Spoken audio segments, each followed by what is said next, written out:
There was solitary confinement, 52 days, Which meant you met no other prisoner? No, no. But even the guards were not allowed to talk to me. Even if I asked the guards any questions, they would not reply. I'm not allowed to have a conversation with anybody. And the guards come into my room, they handcuff me and blindfold, and I'm led to another place where the interrogation takes place, blindfolded and handcuffed. And they open the blindfold and handcuff in the room. And then I get to see who's going to be interrogating me for that day. Sometimes it's 3 officers, sometimes it's 2, sometimes it's 7.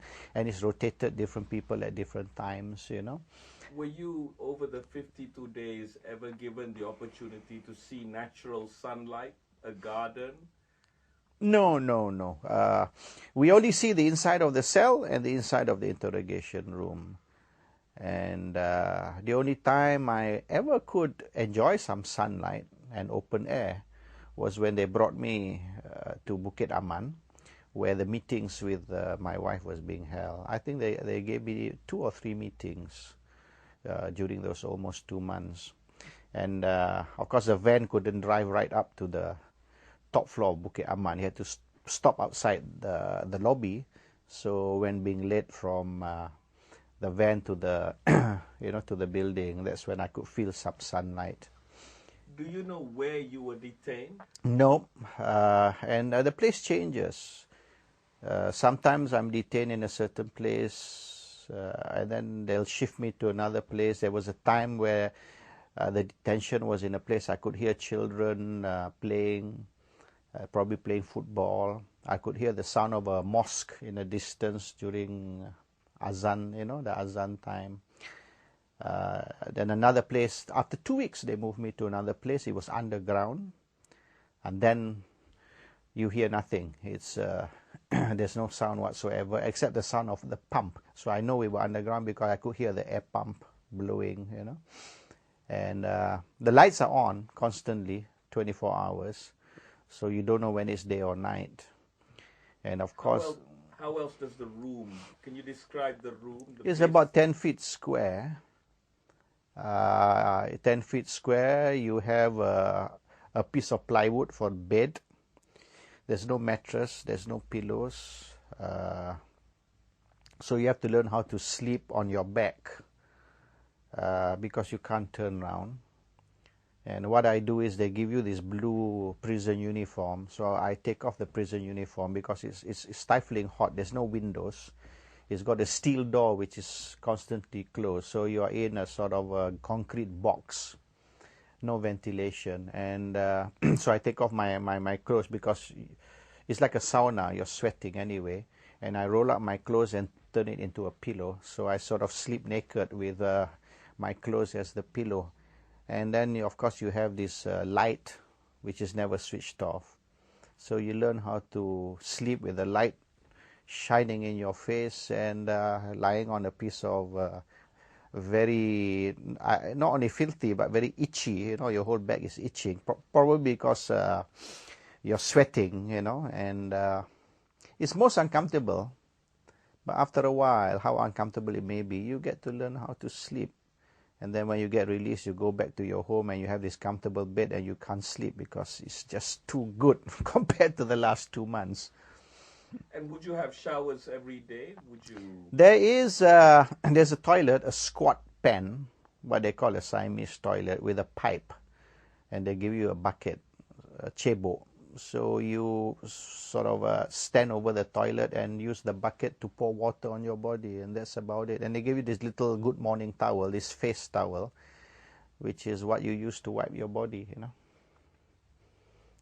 So that went on for 52 days. Almost 2 months. And you didn't go to Kemunting. You were released at the end Yes, of that. I was released at the end of that. What was the basis of the release? Why did they suddenly say, oh, we've had enough of you and you can now go home? Well, they detained 10 of us. 9 of them were reformasi activists. 6 were sent to Kemunting. 4 of us were released. 2 were released by court order, actually. So only 2 were released voluntary. And it's because the 9 that were detained were part of the reformasi movement. I was not considered part of the reformasi movement.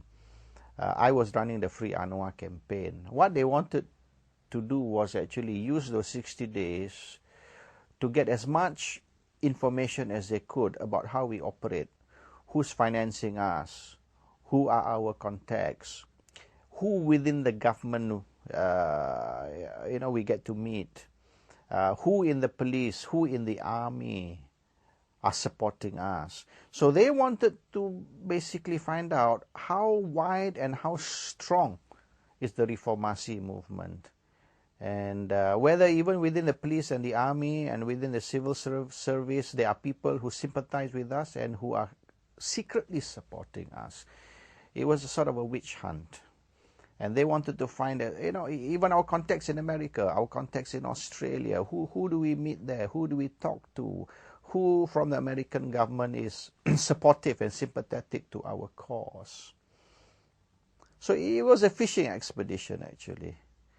My detention was to dig information as much as they could get out of me. I don't think they needed to use any physical torture. They said so. In fact, the first day I was brought into the interrogation room, they said, we're not going to beat you up. We're not going to assault you physically because you're not a hardcore criminal. You are just a political detainee. They said so. You're just a political detainee. Some days is, at the beginning of the interrogation, they said, today, we're going to make you cry. I said, try. You watch. We're going to make you cry. And of course, after a few hours, I did cry, Certain days, they said, today we're going to make you laugh. We're going to make you happy today. So they were playing with my mind and trying to demonstrate that they have control over my mind. And the only way you're going to get out of here is to cooperate and to reveal everything that we want to know and to answer all the questions that we ask you. So my resistance level was actually quite low. And I admit that, I got defeated. I mean, with 7-8 special branch officers, well trained in interrogation methods, and they know how to play with your mind. But I was released after about 52 days. They did not send me to Kamunting.